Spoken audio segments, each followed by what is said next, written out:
Mesdames, Mesdemoiselles et Messieurs, merci de nous rejoindre sur la télévision en sur 24 pour vous informer. Bienvenue au compte de ce journal. À l'occasion du nouvel an, le personnel de la présidence de la République ont adressé leurs vœux au président de transition, chef de l'État général Mohamed Idriss Déby Itno, ce 20 janvier 2023. On fait le point avec nos confrères de la présidence de la République.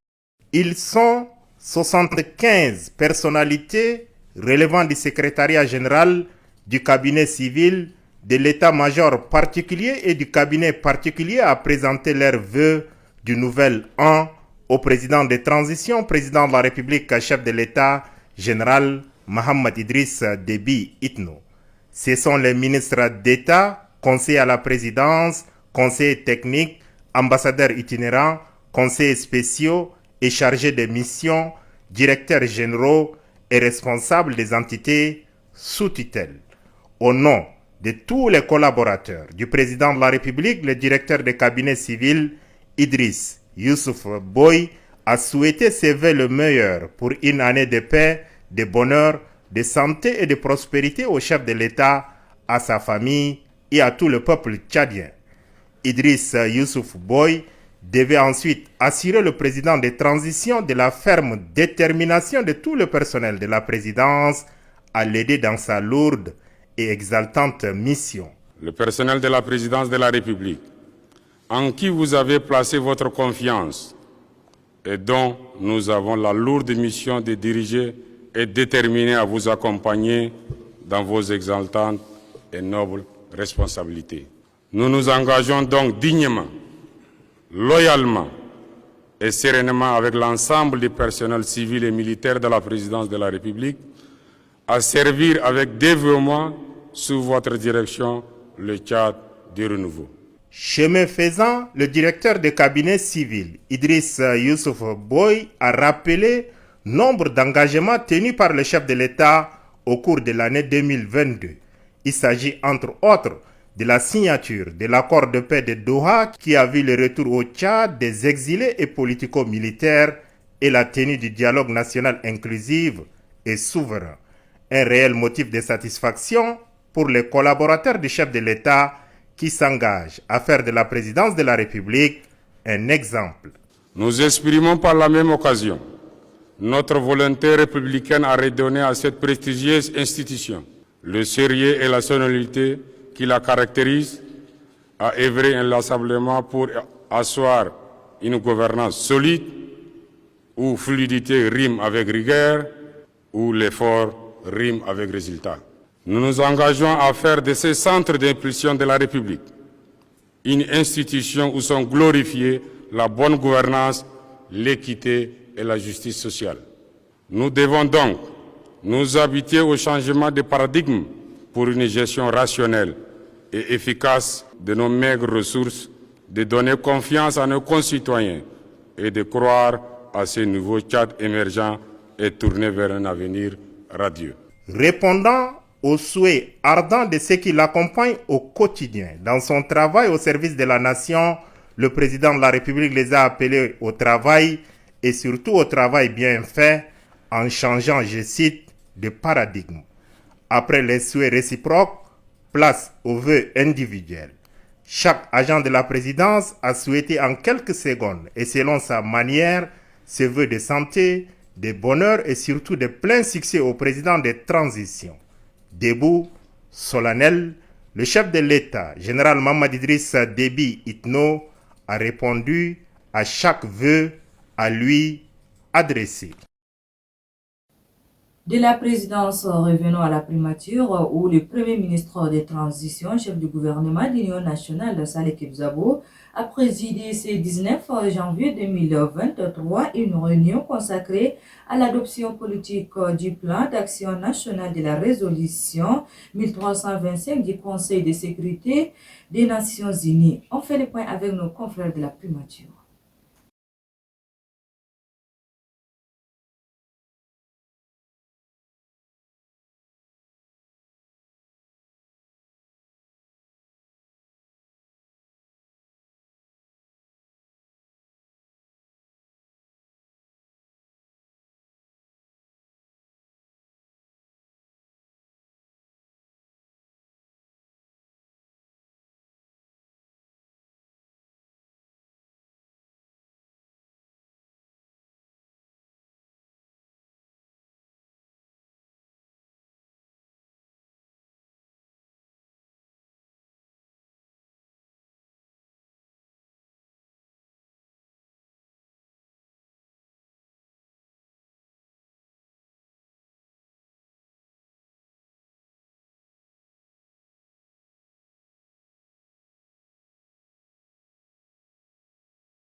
L'Alliance des associations civiles et des organisations tchadiennes ADACOD a organisé ce 20 janvier 2023 au Centre culturel Al-Mouna un colloque scientifique sur les décisions du dialogue national inclusif et souverain, et c'est après 3 mois de la période de transition.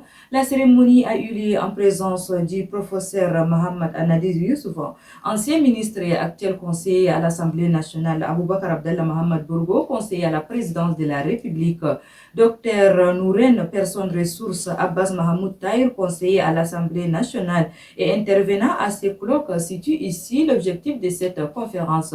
Au micro de notre reporter Hawa Haroun. En fait, l'objectif de cette conférence de base, c'est entre dans le cadre de la vulgarisation et l'appropriation de résolutions du dialogue national inclusif et souverain. Vous savez, il y a cela 3 mois, le pays a organisé un dialogue national qui a regroupé toutes les sensibilités de la société tchadienne.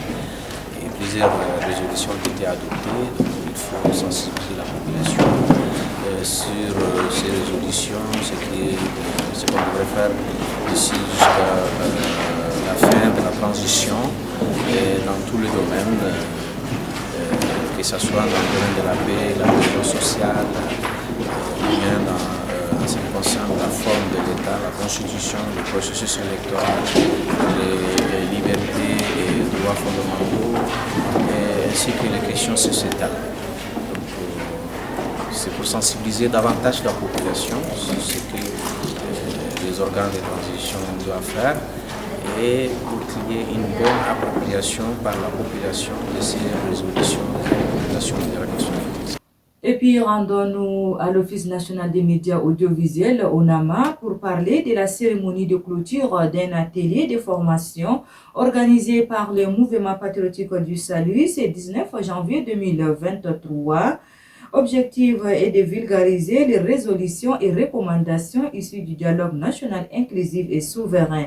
Et c'est la secrétaire générale 3e adjointe du dit parti, Madame Amsadine Maïdé Hangata, qui a clôturé les travaux de cet atelier. Le récit de Omar Mohamed Ida. Durant 2 jours de travaux, les militants et militantes se sont outillés sur les techniques de transmettre le message de paix ainsi que de vulgariser les résolutions et recommandations du dialogue national inclusif et souverain. Les militants et militantes se sont reliés pour adresser leur motion de remerciement à son Excellence le Président de la République, le général Mahamat Idriss Déby Itno, et au secrétaire général du Mouvement patriotique du Salut Haroun Kabadi, ainsi qu'à la secrétaire générale 3e adjointe Amsadine Maïda Hangata. Présente à la cérémonie, la secrétaire générale 3e adjointe du Mouvement patriotique du Salut, Amsadine Maïda Hangata, a adressé ses vifs remerciements aux panélistes ainsi que les participants et participantes.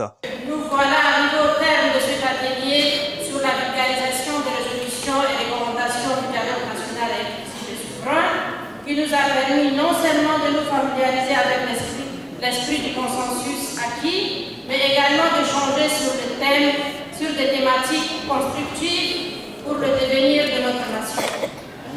Ce thème est d'actualité parce qu'il touche le cœur de nos préoccupations. Il dessine les bases du développement auquel nous aspirons tous. À l'issue de cette rencontre, un sentiment de devoir accompli nous anime, car les excellentes présentations et riches débats ont permis que les zones d'ombre soient éclairées. Le Mouvement patriotique du Salut, les MPS, s'est évertué en ce qui le concerne pour que tous les militants et militantes ainsi que nos partis alliés soient dans la même longueur d'onde. Sous cet angle, nous pouvons nous féliciter de cette réussite. Et je tiens particulièrement à remercier les panélistes qui ont apporté une réelle contribution.